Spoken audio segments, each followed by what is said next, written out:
review. All right, so again, welcome everyone. My name is Kim Snage, and I am the Director of Partnerships and Sponsorships with ACMP Ontario. And we'll go through formal introductions and we'll share a little bit more about our background shortly. And then I'll be happy to introduce for you the rest of our board members. Okay, so for our agenda today, we will be doing a quick review of the Meet the Board. And so this is not all of us, although all of us should be attending today, but some of us are hosting from the board. We're going to discuss the top 7 trends in change management. And we do want to get some of your thoughts on this, and that's what the breakout's about. And we'll share more with that shortly. We're going to talk about professional development goals, so how we are actively addressing some of these 7 trends and what we're doing to develop our own professional goals, and we can elaborate on that and have a conversation.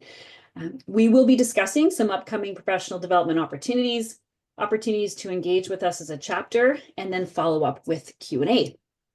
So what we're going to do next is introduce our board hosts for today. So we're going to start with Sharon McLaughlin. Sharon, would you mind doing a brief introduction, please? Happy to be here today. I'm Sharon McLaughlin, the president of ACMP Ontario. I've been with the board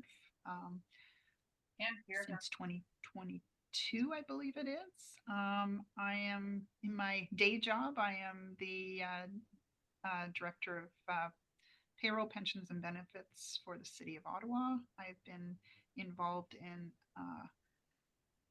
HR technology change and leadership at the city for many, many, many years, and have my CCMP since 2018.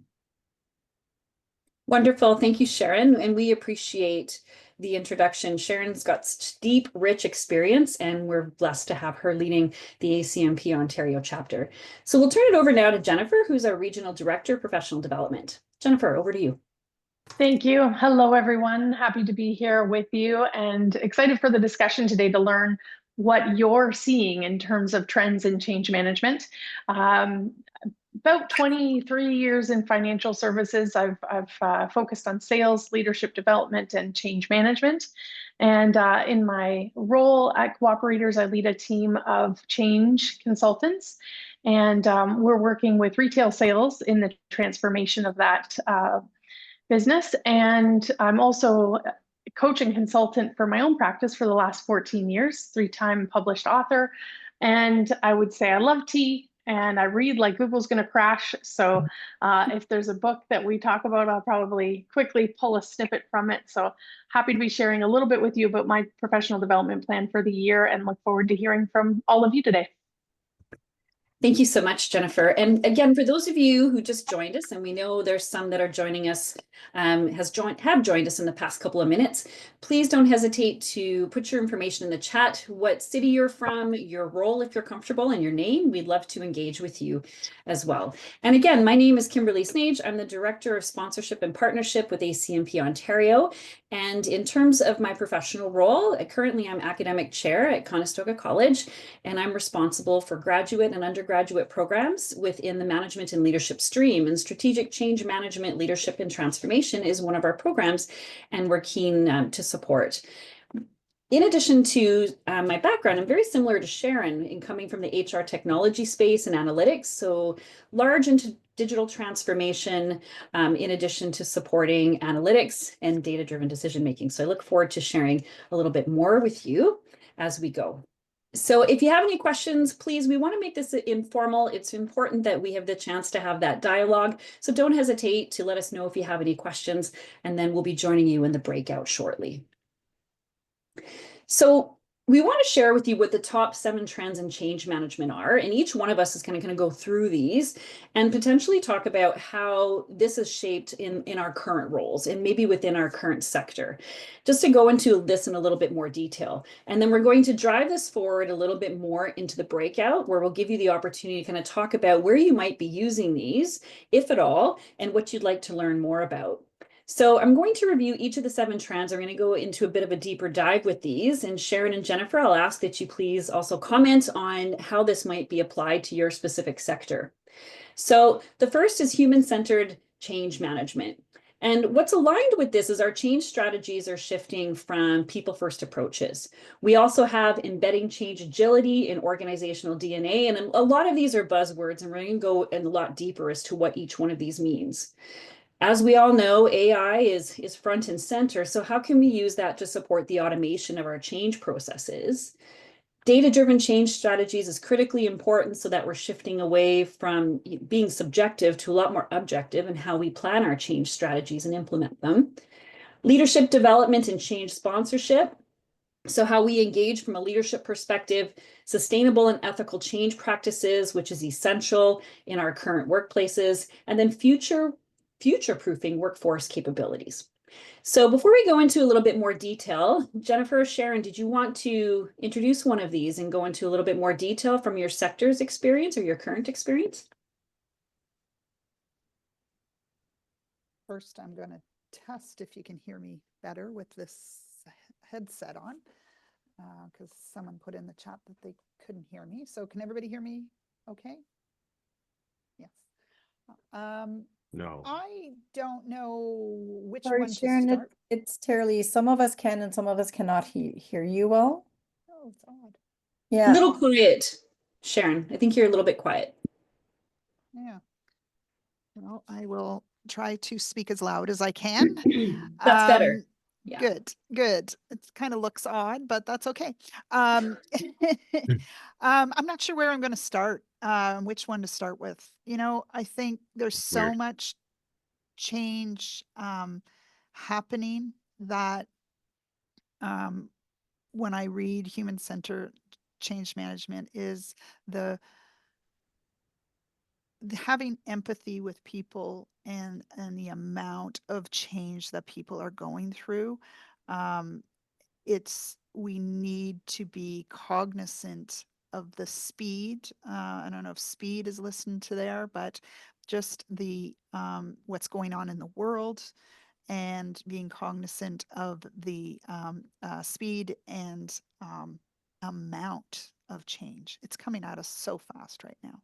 Jennifer, did you want to jump in? Yeah, I think what I'd add to that is the awareness that we all need to have around compassion fatigue. Like you mentioned the word empathy. And so, what are some of the stages of that? How can we be aware of it? And what are some of the tactics that we can put in place? And maybe that's something we can discuss inside the breakout. It's like, how are we, setting boundaries? How are we understanding and asking for the support that we might need? And showing that empathy and getting curious about what is the block that could be occurring for individuals. On another topic, I would say AI and automation in financial services is certainly something that we're all starting to learn more and more about. What is the next best action that might be interesting to that client in front of you, whether it's at a branch or in a financial services office. And so that's something I think we're just starting to scratch the surface on. And in change management, when we think about automation, how are we using some of these really cool co-pilot tools in some of the platforms that we have to help us with note taking, with actions and things that we need to do as a team to move a project forward? Those are just a few thoughts that come up for me. Kim, what about you? It's Jennifer. I mean, going back to human-centered design or just even human-centered change, it's just thinking about our current environment is such that we almost can't prevent the change. We can't say, well, we have to slow it down, because in some cases we actually don't have a choice. We might have to respond to external factors or think about organizational objectives where we can't slow that pace. So when we think about that, using emotional intelligence and other tools, how do we be, and you, Jennifer, you and I talked about this before, how do you be proactive? If change is constant, and we have to implement it, then what are some of the tools that we can do to help individuals be more comfortable or adjust to that change, recognizing that some things we just can't change?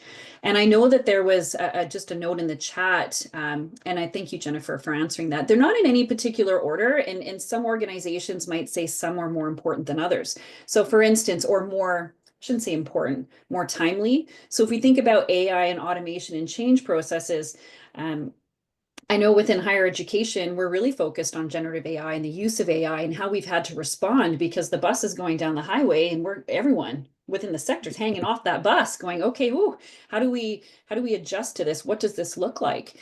And how do we create environments where it's engaging for individuals to leverage generative AI, but also protect things like academic integrity? It's similar across the board. So it's how do you leverage these tools and provide the support to a broad group of stakeholders with those tools? So, but in terms of AI and automation, thinking about using that for things such as stakeholder assessments, impact assessments, there might be opportunities to take from a digital repository or lessons learned that might help us actually be even more thoughtful about other groups that we may not have included before. So when we think about Sharon and Jennifer, embedding change agility into organizational DNA, and I know there's a lot of buzzwords there, but how do we foster, what's your experience with continuous change capabilities? So how do we continue to build on those, and what does that look like? I was reading number 2, and I'm also going to put it in line with number 5 as well. There is so much change in the workforce today that people are moving around, people are moving into leadership roles, and they're not really equipped to lead change. I don't know if with other people in other sectors or other organizations, but I know in my organization, there's been a lot of change. Since 2019, the workforce is drastically different than it was before. In my own area, in 2017, we had I'm in city government, so we had individuals that had been in the roles for 20 years, and now the senior person might be in the role for 2 years. There's a lot of change. There's a lot of movement, and people are moving up into leadership roles very quickly. So we need to start living and having the organizations ready to adapt to change and start embedding it in our management practices, in our training and our learning and development, that how to not only receive, but also how to lead as well. Thank you, Sharon. And I know there's a couple individuals who indicated oops, I'm sorry, I moved the slides here, who indicated that they still can't quite hear a bit, but I'll see if we can get, Jennifer, do you mind, or Candice, if you could put the closed captioning or that on, please, so that we can provide some options. So thank you so much for that, Sharon. That's a really important point. When we think about the leadership competencies, and they're very much tied together in how we build that into the organizational DNA. And we talk a lot about how we have specialist change leaders, and some of you may be those individuals who manage change within your organizations. It's also every leader's accountability and responsibility to drive change, and they have to understand those key competencies. So how do we also make sure that leaders are equipped, especially new leaders, managers who might be moving into these supervisory roles, to make sure that they have the ability to guide employees through those changes and have the emotional intelligence and the skills to be able to help employees get there. If there's individuals on their team who are struggling with that change, that they also have the skills to be able to support them through that. So such a great point. Thank you, Sharon. And Jennifer, did you want to add?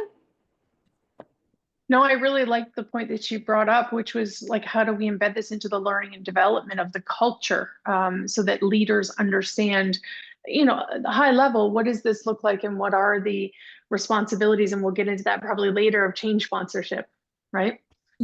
Absolutely. And then when we think about data-driven, we talked a bit about how do we make sure that the strategies we're putting into place are driven by fact. I mean, the work that we do is often tied to a combination of gut and fact, and we have to marry those two together.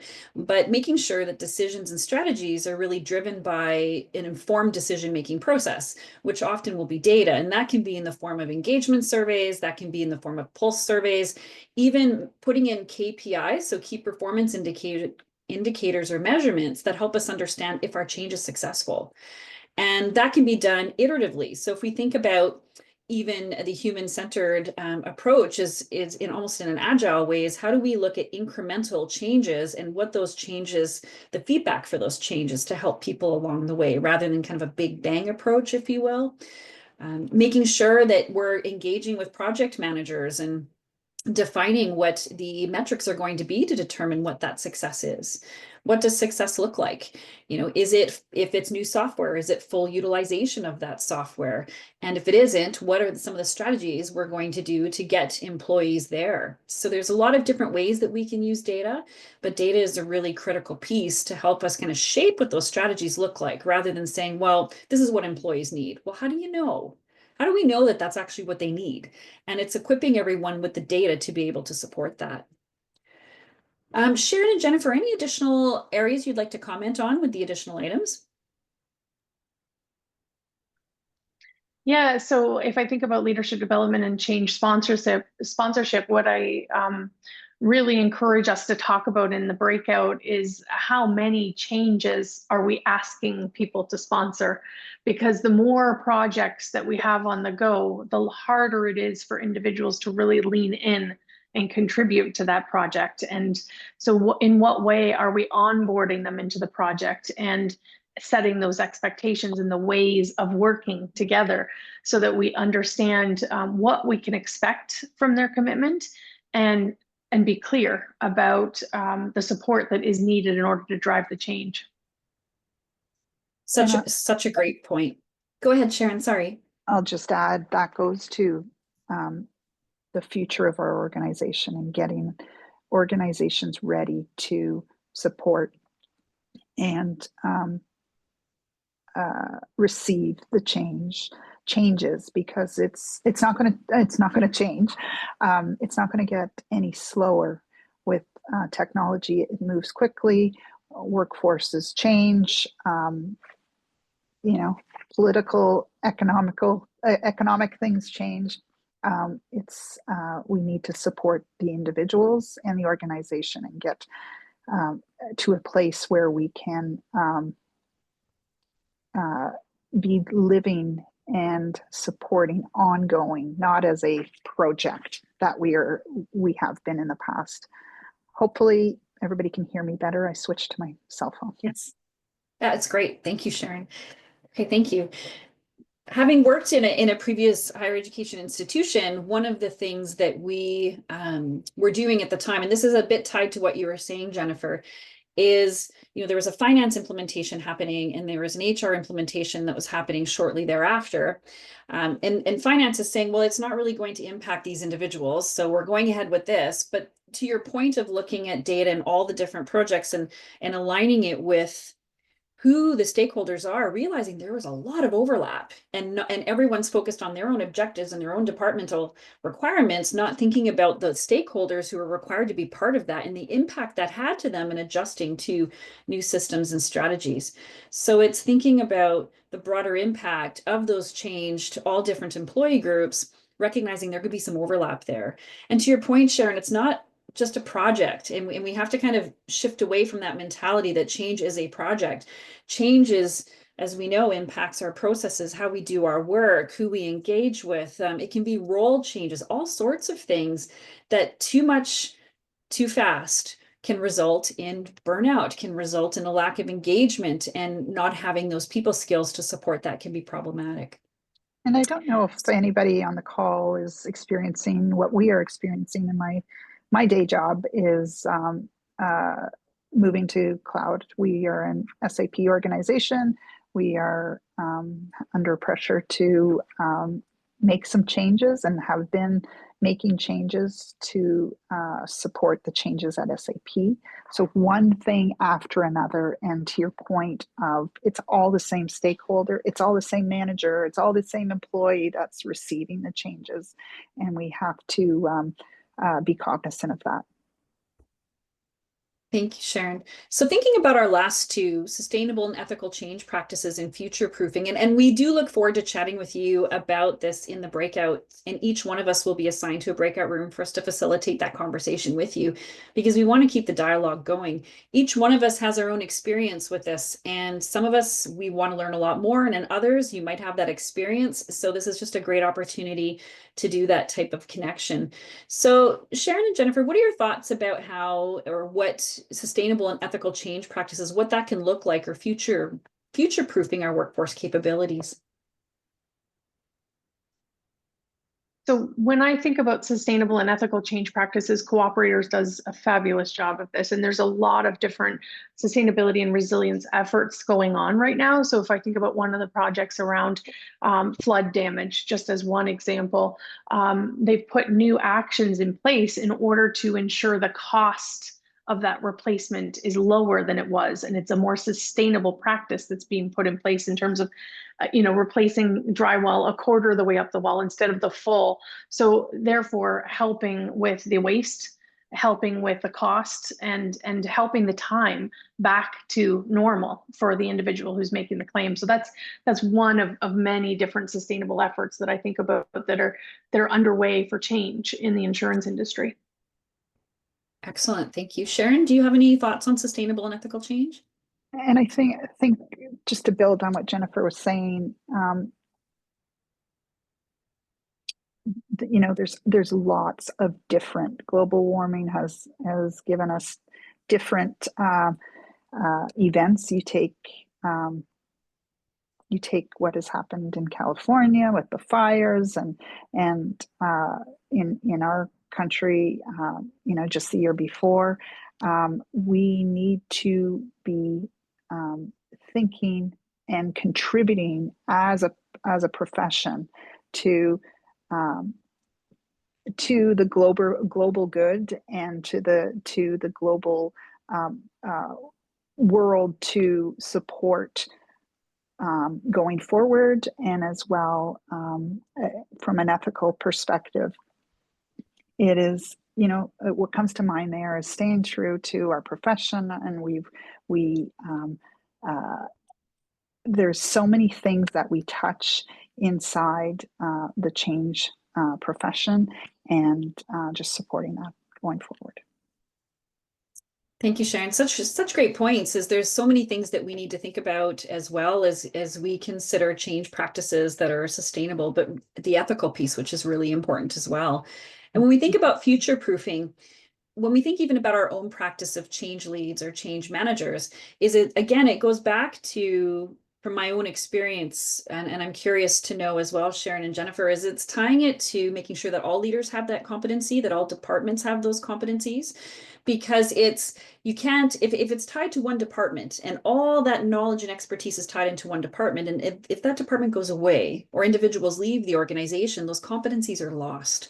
So it's how do we embed those in job descriptions, in accountabilities to a certain extent, so everyone's responsible for change and everyone can kind of carry that weight.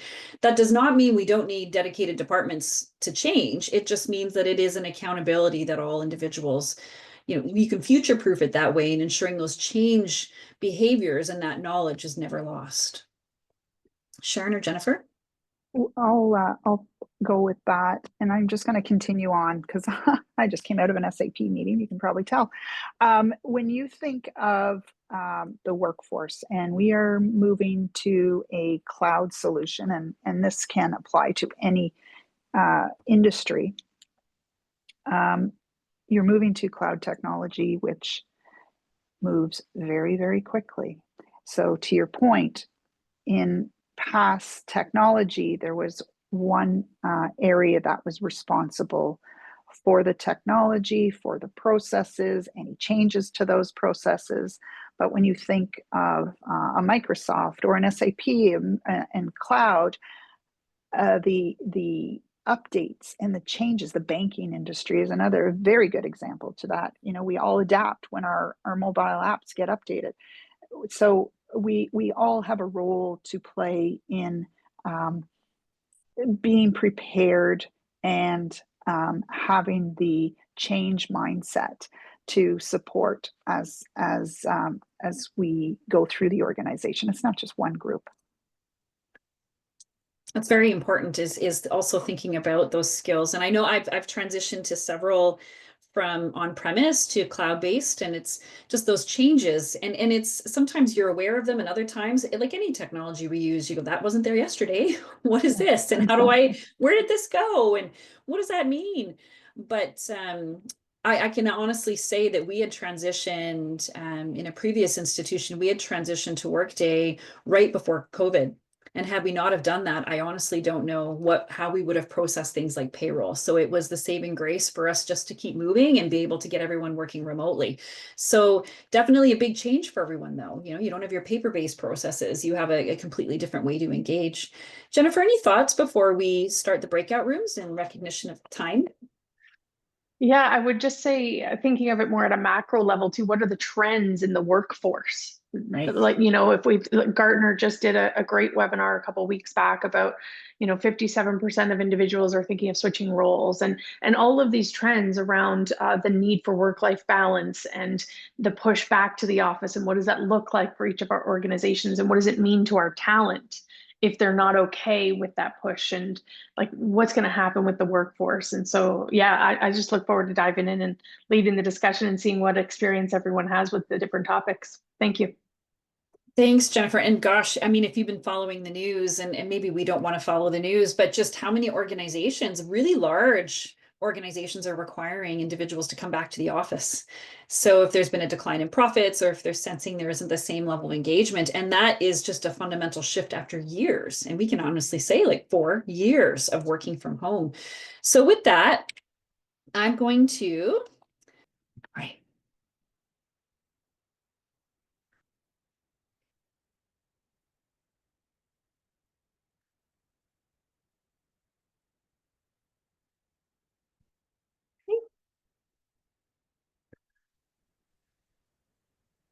All right, we should have almost everyone back already. So that would be good. I'm sorry, Tomoko, pardon me. Oh, I was gonna say, is this a news, like you have the screen and I can see you in front? This is really cool. I haven't seen this set up. I don't even want to know what it looks like. Do I want to know what this is? My head really big or something? No, you have the You look PowerPoint great. slide, and then you're also part of the slide. Well, you know what? Looks This cool. is change at its finest. I'm using Google Slides for the first time, so I'm anyway. Neat. Hopefully it doesn't look bad. So thank you for that. Good. I think we all had, I know I can speak for the breakout room and that I was in room 1 was such an amazing dialogue. And I think I had to cut everyone a bit short, but recognizing the time. So just to leave it open, and then we'll go into some of the PD that we're focusing on. And then we'll talk about some upcoming meetings and get a quick opportunity to discuss with you how you'd like to engage with us. Is anyone comfortable sharing a little bit more about what they learned and what they chatted about? Don't be shy. There was great dialogue happening. Go ahead, Andrew. All right, I'll take the bullet. I thought it was a great conversation with the breakout team. There's a lot of things that we chatted about that really got me like thinking outside of the box, almost like it was pretty insightful.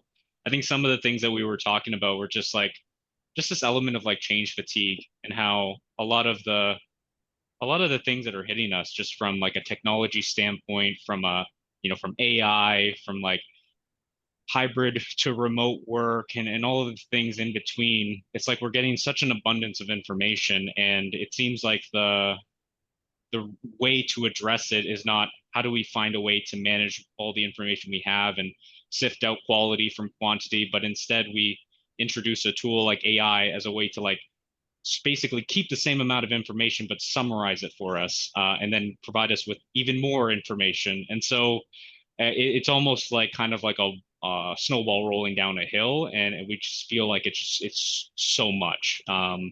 And it was just a discussion about that, and the risks it has in terms of managing change. And so I thought that was a really insightful kind of discussion. Scared me a little bit, but I think it's what the reality is. So Thank you, Andrew. And you provided great insights in terms of your personal experience as well and what you've seen through the independent work that you do. Thank you so much for that. Any other comments with respect to your conversations? And then we will move on.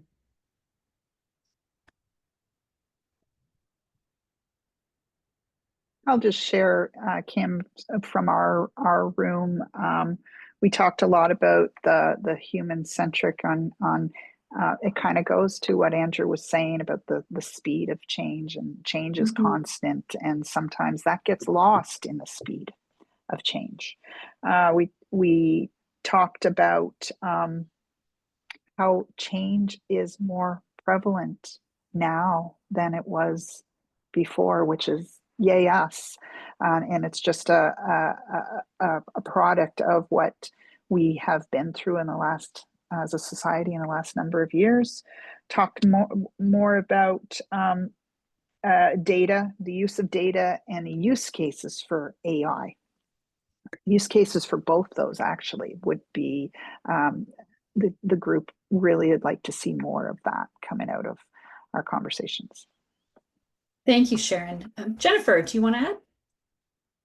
Yeah, I just wanted to say we also had a great discussion. It's interesting to me to hear how many compassion fatigue resonated with, and how they really need to kind of bring that awareness back to their team to help improve that, and to be aware of burnout. And we also talked a lot about municipalities and education, and how there are so many topics that come to our meeting. I think it was Aaron told us, when he hosts a meeting, here are the 8 or 9 topics that I need to make sure my staff are understanding.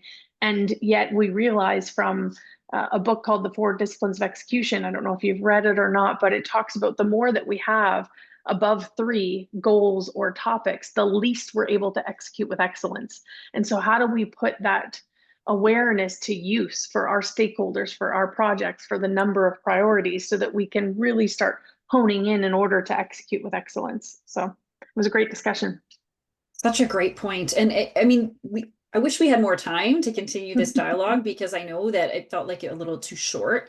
But just I want to be respectful. We want to be respectful of everyone's time. And we also talked a lot in our group about generative AI and its application, and trusting it a little bit too much, and just all the tools and the saturation of communications, and to the point of execution. How can we even understand and support quality when we're just inundated? So we wanted to share with you some of our development goals, to let you know kind of what's on our plates as individuals, and then talk to you about some upcoming events where we can continue to explore this a little more. And if you're interested in connecting with one of us about this, let's continue the dialogue. We're happy to continue to share. So Sharon, would you like to go first? Sure. I think my interest in exploring coaching comes out of exactly what we've been talking about, is the change fatigue, how people, the resistance to change, and how people are going through change. And I started a journey last year of getting my coaching certification. I'm almost there. I'm going to be writing that exam later this spring. So that is my goal. And also I've been looking at, and I think you're going to share some of them, but we have great opportunities inside ACMP to get some professional development with webinars, not only at the chapter level. We encourage you to take part in our chapter level professional development, but also at the global level. So that's my focus for this year, and going through a change myself. So being a little easy on myself. Thank you, Sharon. And that's great perspectives, and we appreciate, and we're excited to celebrate with you when you get your certification as a coach. Jennifer. Yes, so coaching has been a passion of mine for the last 16 years. I became a certified professional coach a number of years ago when we were asked at the branch. I was a branch manager, and it came to us and they said, we want you to coach your team. And none of us knew what that meant as leaders. So I went out and got certified, and it's been a passion of mine ever since. So this year, my focus is on continuing that. And I just finished my positive psychology coach certification. In the next month and a half, I'll have my neuroscience coach certification. And I'm enrolled in the Peterson Academy because I've done Udemy and CourseX and several certifications, but I'm interested to see what is new in what he's bringing forward in his academy. So this year, my focus is on the economics of human flourishing, the art of storytelling. I think storytelling is a real art for us in change, and I want to build on that and learn more. Brain plasticity, successful mistakes in business. Those are just 5 of the courses I have on my radar for the first half of the year. And then Sharon and I are having conversations with ICF and exploring a partnership with them. So how can we bring coaching and change together on a joint task force to support a business to achieve their goals, and therefore collect some data and share that out. So I'm excited about that this year. That's fantastic, Jim. That data-driven decision making. I love all of the things. The successful mistakes in business sounds really interesting too. It's just kind of looking at how we can repurpose what we consider to be a mistake as an opportunity for learning. So with respect to myself, there's a plethora of ACMP webinars, and I just have to find the capacity to take them because I know that they're enriching and they will certainly help me grow. I like to do a lot of research, so I'm trying to understand the breadth and depth of the correlation between a really strong, effective change management function that's congruent throughout the organization and the impact that has on a high performance culture. So looking at those two and how well they're correlated to help organizations close that gap to build that effective change structure for high performance. And then, like several of you, really digging deep into AI and change processes, not even so much to support change management strategies, but just to understand AI and its impact on change and vice versa. As Director of Partnership and Sponsorship, I will say that we are actively engaging with several organizations that are also partner associations where we're looking to also enhance our professional development offerings. So more to come on that as we continue to engage. So with that, I'm turning it over to Jennifer to walk through some of our professional development upcoming opportunities. Excellent. So hopefully you make note of these in your pencil and papers. However, we will definitely send out information and you'll see it on social. We have a couple of upcoming webinars. March 27th from 5:30 to 6:30. Michelle will be coming to talk to us, and she is from the States and has hosted many webinars across the US. And her topic that we'll explore together is why the time for human-centric change management is now. So anchored in one of our trends. So we hope that you join us for that. And then after that, May 6th, from 5:30 to 6:30, Maxine will be joining us. She's from Scotiabank in the Toronto area and has her HBA, PMP, and ProSci background, and she'll be talking about driving global change, 5 strategies for cross-cultural success. So again, stay tuned and sign up for those. And then in June, we actually have one of our guests here today. Andrew will be sharing with us, and his topic is around driving change through complexity. So through that experimentation process. So he and I have already had a one-to-one to talk about how we can engage you in a really good discussion there and talk through how do we experiment with that complexity. So those are the webinars coming up. And then in person, we have some great meetups happening April 24th across 4 different locations. So depending on where you are, we're going to meet in person from 5 to 7 p.m. in Kitchener-Waterloo. So Kim will be kind of hosting that. And then we have Toronto. Tara will definitely be there with a few of our other board members. Ottawa, we have Kindness, Sharon, and myself will be co-hosting that event. And then we also have an event up in North Bay. So we hope that that date works for you and you're able to come out and socialize and network and let us know what else we could be doing for you as a chapter. Thank you so much, Jennifer. So we're excited to offer you this rich content.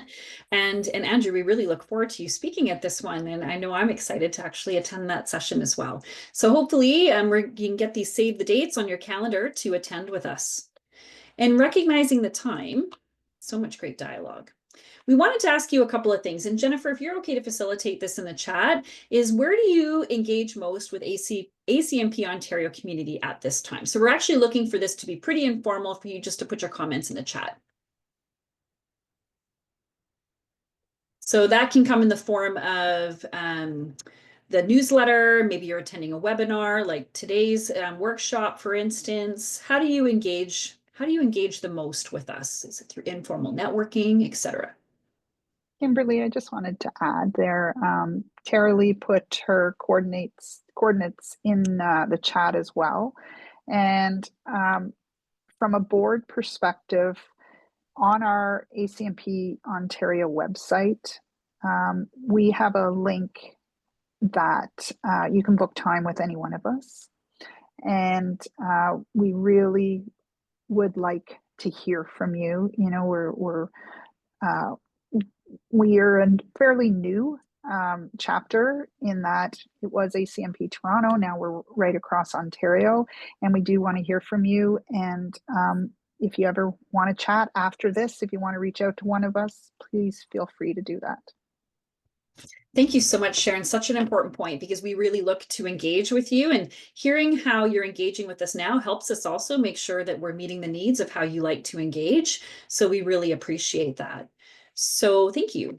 And with that, we're going to see if you have any questions. So it's an open forum and discussion. We have a whole 2 minutes, but you can find us on social here through Instagram and LinkedIn. And again, if you want to connect with any one of us, we'd love to continue the dialogue. We're all passionate about this space. And so don't hesitate to reach out and connect with us. And you can book time with any one of us here. Our calendar's open to you. Any other comments, Sharon or Jennifer? I think this was great. I would love to do this more often. I think we can all get into the grind of our individual organization and the work that we do, but what's important is that we are a community, and I would love to see you more often and grow this community. Thank you, Kimberly, Kindness, and Jennifer, for putting this together. It's wonderful. Thank you so much, everyone. Thank you, Sharon, for joining us. We wish you a fantastic week, and we hope to see you soon and engage with you shortly. Thank you, everyone. Thank you. Have a good day. Thank you. Thank you, everyone.